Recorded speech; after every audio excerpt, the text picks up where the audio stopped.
I got 6 other kids that I gotta worry about. She's not finna keep playing with this kid. If Courtney minds, Courtney makes 7. How old are you, Mr. Grimes? 23. Had a baby.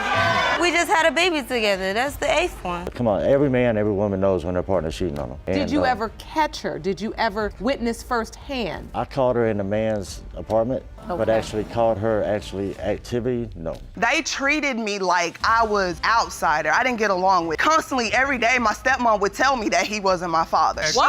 She would tell me that another man was my father. The episode kicks off with a whirlwind introduction where Ms. Ames finds herself at the heart of a paternity drama tangled between 2 men who both assert they are her real father. Mr. Patton has lovingly raised her, believing he was her dad all along, while Mr. Garcia steps into the courtroom claiming he's the biological father and has been on a quest for over 25 years to prove it. Just wait, it gets juicier from here. Ms. Ames, you're torn between the 2 men standing in court today because the defendant, Mr. Patton, raised you your entire life believing he was your dad, but now Mr. Garcia is suing to prove is your biological father. Prepare for an emotional roller coaster. Mr. Garcia unfolds his touching story of relentless search and the eventual Facebook reunion with Ms. Ames. The reunion brimmed with emotions, affirming his lifelong belief that he was her biological father, despite the decades apart. The next turn in this story will surprise you. You were informed that Mr. Garcia was claiming Ms. Ames his daughter. And a year ago, I was in Jersey visiting my family, and I was really looking for her on Facebook, wanting to find her so we can, because I always called and always asked about her, and I was really looking for her heavy. We found each other on Facebook last year, and we met at my mother's house. This twist is a real eye-opener. Ms. Ames delves into how she stumbled upon the shocking possibility of having another father. After her mother passed away, a family revelation propelled her into a search that led her to connect with Mr. Garcia on Facebook, noticing their striking resemblance. The plot thickens in the next segment. When I was 21 years old, another relative of mine decided to tell me, well, there's a possibility that your dad isn't your dad, that another man is your father. So the name that they gave me, I searched for years. I couldn't find it. Well, come to find out, they had gave me the wrong name. He friend requested. I looked at his picture and I felt the instant connection because I looked just like Mr. Garcia. Things are heating up now. Ms. Ames shares her emotional turmoil and practical worries about her children's heritage and the mysteries surrounding their family ties due to the uncertainty of her own paternity. Buckle up, the emotional intensity is about to ramp up. He was supposed to go back to Florida and he stayed an extra 2 weeks because he wanted to meet my daughter. I'm torn.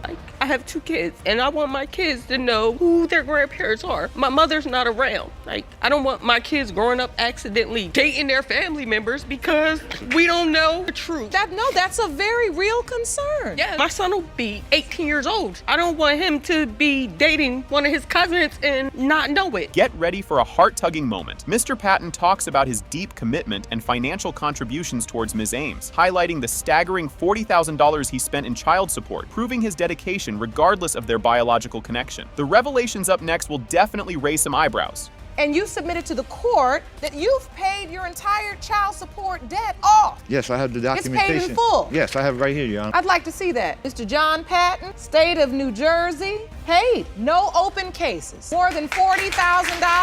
Yes, Your Honor. Jerome, we don't see this a lot. I commend you for this, sir. You won't see this coming. The court listens intently as both potential fathers lay out their cases, each adamant about their certainty and detailing their lifelong commitments to Ms. Ames, emphasizing their emotional and practical contributions. Brace yourselves. The DNA results are about to make a grand entrance. But I had always believed in my heart that I was the father. When you said made you believe. Because the timeline when she told me she was pregnant was after we were together. But after Mrs. Ames was born, timeline didn't add up. She had given you a certain date or how many months she was or whatever. Yes. And then when Ms. Ames was actually born, in your mind, you said to yourself, what she told me didn't add up. This could be my baby. That's correct. Here comes the moment of truth. In a climactic reveal, the DNA results are disclosed. It has been determined by this court. Her biological father is Mr. Garcia. Are you okay, Ms. Ames? Happy to finally know? Yes.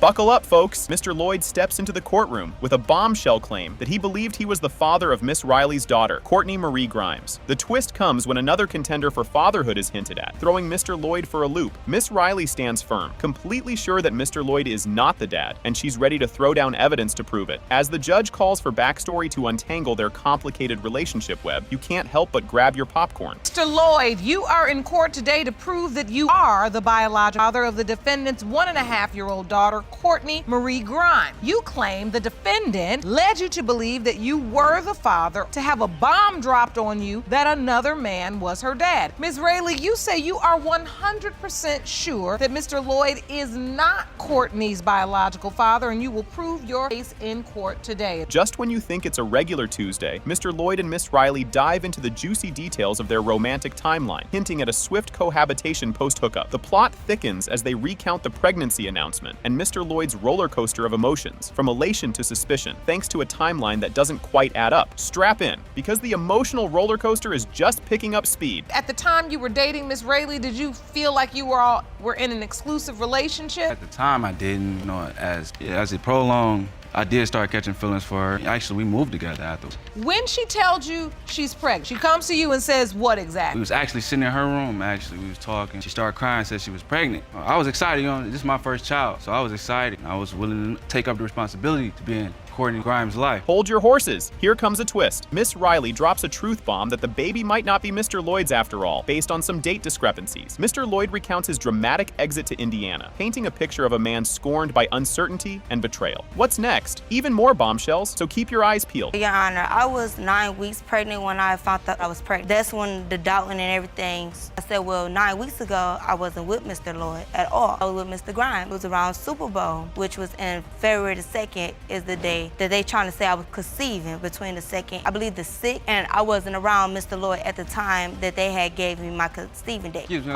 We was dating around the Super Bowl too. You know what I'm saying? We was dating. You won't see this coming. During the baby's birth, it's Mr. Grimes who's in the room, not Mr. Lloyd, adding another layer of Maury-esque drama to this paternity puzzle. The judge digs deeper, revealing a tangled mess of timings and relationships that makes you wonder if they should just start a soap opera already. The suspense is building, and trust me, it's about to explode. She let me see Courtney Grimes whenever I wanted to. She'd give him his chance and still give me my chance too. She gave the baby Mr. Grimes' last name. She gave him his last name. Actually, I'm the one who came up with the name Courtney Marie. Actually, Mr. Grimes came up with the name. You sleeping with two different guys, but they both picked the same name. How awkward that sound. They both said Courtney. That's what we think is a good name. Yep. Just when you think it can't get more tangled, the emotional stakes are sky high as Mr. Lloyd and Mr. Grimes vent their frustrations over the murky paternity waters. The duo's candid sharing session highlights not just the confusion, but the raw emotional turmoil of being caught in a paternity pinball machine. Get ready, because the next reveal is a doozy. When Corey, Mr. Lloyd, got out of her life, I told her, give me blood, I give her baby love, basically. I'm tired of her playing both sides. I got 6 other kids that I gotta worry about. She's not finna keep playing with this kid. If Courtney minds, Courtney makes 7. How old are you, Mr. Grimes? 23. Had a baby. We just had a baby together. That's the 8th one. Now you all, No. Now you all know. How many kids you have, Mr. Lloyd? This will be my first child, you know what I'm saying? As if ripped from a daytime drama, Miss Riley vents her sheer frustration and exhaustion, demanding clarity once and for all to end this back-and-forth paternal ping-pong game. Her plea for resolution is palpable, and you can almost hear the dramatic background music swell. The climax is near, and it promises to be a jaw-dropper. And that's what makes me upset about this whole situation, because they be trying to play me like I'm just this bad person, this bad mother, and this just bad, and I'm not. I had conversations way before I even turned 7 months that he's not the father. I never told him that he wasn't the father. To hear him say this in court today, he would never, ever speak to me again unless it's about our children, and that's it. Brace yourself for the grand finale. The DNA results are in. It has been determined by this court. The biological father is Mr. Lloyd. Can you handle this roller coaster? Ms. Mueller brings up her challenging childhood and her achievements as an adult, emphasizing her need to know her father's identity. She expresses that despite her personal growth and accomplishments, the missing piece in her life is the identity of her father, leading her to bring the defendant, Mr. Robinson, to court to prove his paternity. Just when you think the drama has peaked, the next twist ramps it up even more. Mrs. Mueller, you say that after an extremely painful childhood filled with much heartbreak and pain, you turned your life around, joined the military, and got married. married. But the one thing you still need to know is who is your dad. You've dragged the defendant to court to prove he is your biological father. This next part really throws a wrench in the works. Mr. Robinson admits to knowing he isn't Ms. Mueller's biological father, but pretended otherwise to avoid hurting her. His confession sets the stage for the emotional and legal complexities of their relationship, highlighting his internal conflict and the implications of his deception. Brace yourself, because the emotional depth just keeps getting deeper. You claim that you've always known you are not Ms. Mueller's biological father and feel badly that you pretended to be just to stop her from being heard. So Ms. Mueller, what emotions are you feeling today standing? I'm hurt, I'm angry, I'm annoyed. Your Honor, when I grew up, I had a rough childhood. I didn't really know either one of my parents very well. I basically raised myself. You might need a tissue for this one. Judge Lake acknowledges Ms. Mueller's military service and recognizes the visible pain she carries. Ms. Mueller breaks down, sharing her feelings of neglect and the emotional impact of not having her father's support, especially during significant life events like her military deployment. Grab some popcorn. The saga continues, and it's a real doozy. I joined the Army. I went and served my country overseas. I came back. I'm in school now, on the dean's list, getting my bachelor's degree. I'll be done in a year. I'm married to a man who loves me and supports me fully. And thank you for your service. But I still see the... I'm so hurt. I just feel like nobody cares. Or like, Your Honor, when I was getting deployed to Iraq. Here comes a curveball. Mr. Robinson explains his presence in Ms. Mueller's life despite his doubts about being her biological father. He details his efforts to be there for her, which Ms. Mueller contests, claiming she felt unsupported and disconnected from him throughout her life. The plot thickens, and you won't believe what's up next. Talk to the court about your dad, because this is a beautiful young woman. Yes, Your Honor. I've always been there for Miss Mueller, even from the day she was born up to this present day.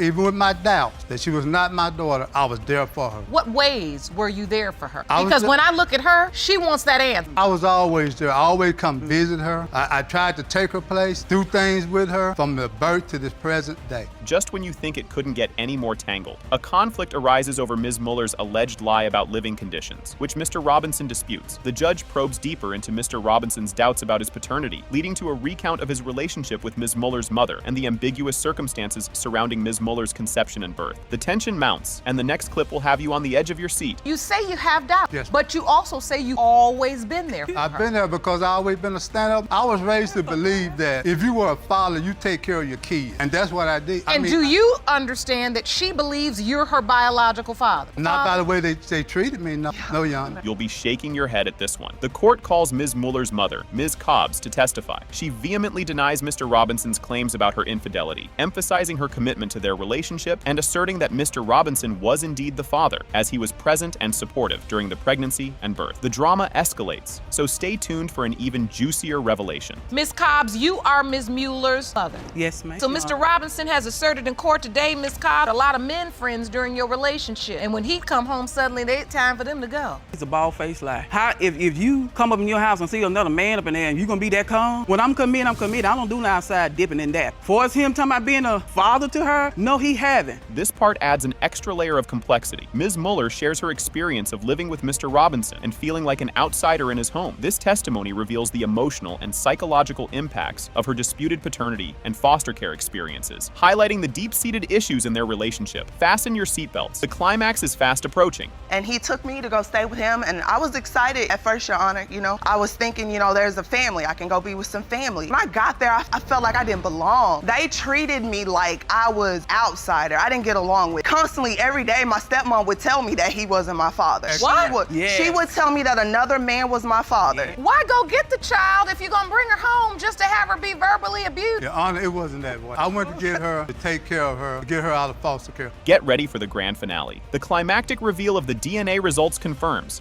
It has been determined by this court. Mr. Robinson, you are her father. What? Bam! That's what I'm talking about. You are the father, sir.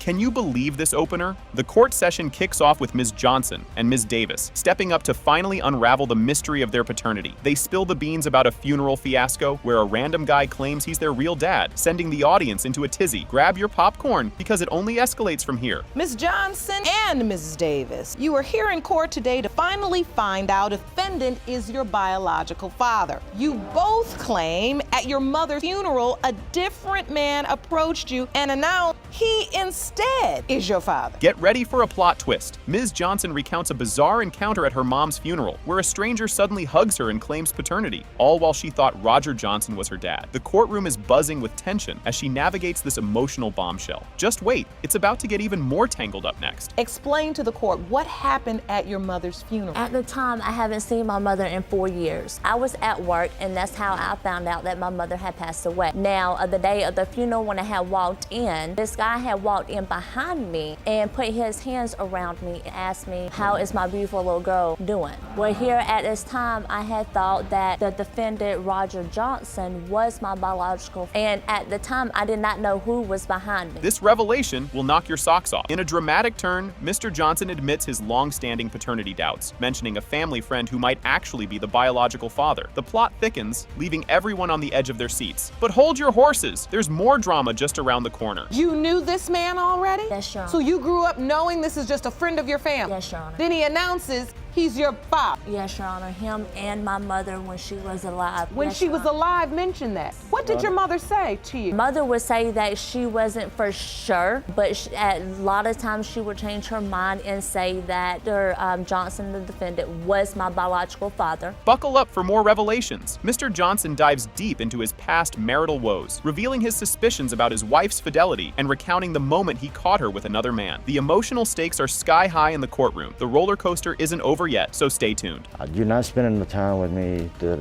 She would go off and be with these other guys while I was at work. Come on, every man, every woman knows when their partner's cheating on them. Did you ever catch her? Did you ever witness firsthand? I caught her in the man's apartment, but actually caught her activity, no. Just when you think you've seen it all, the court reviews divorce documents showing Ms. Johnson's mother waived all parental rights. Mr. Johnson shares how he single-handedly raised his daughters, earning heartfelt applause from the audience. But there's more heartfelt drama to come. Keep watching. It's my divorce papers. So this is a final judgment of divorce. It says the defendant, which was your mother at the time, will not pay any child support, she having given up all parental rights to, yes, Your Honor. and that would be you, Mr. Johnson. Yes, Your Honor. I asked So for she no- relinquished her parental rights. You raised these children on your own. Yes, Your Honor. Are you ready for another emotional whirlwind? An intense conversation unfolds as Mr. Johnson and Ms. Davis tackle the hard-hitting effects of family doubt on their personal bonds. Ms. Davis wrestles with her identity amid family revelations, adding depth to the courtroom drama. The emotional stakes are about to get even higher, believe it or not. Daughters, they was too young to understand and see the things that was going on, but my son actually seen it with his own eyes and heard conversations that took place. Now as you look at these girls, do you see yourself in them? Do they look like you? I know physical attributes aren't everything. Honestly, I see it in Elizabeth, but as Miss Davis, she resembles a lot of the guy that's supposed to be a father. Here comes the big reveal. The climax of the episode hits as the DNA results are disclosed. The paternity of Melinda Davis. And as to whether Roger Johnson Sr. is her biological father, Mr. Johnson Sr., you are her father.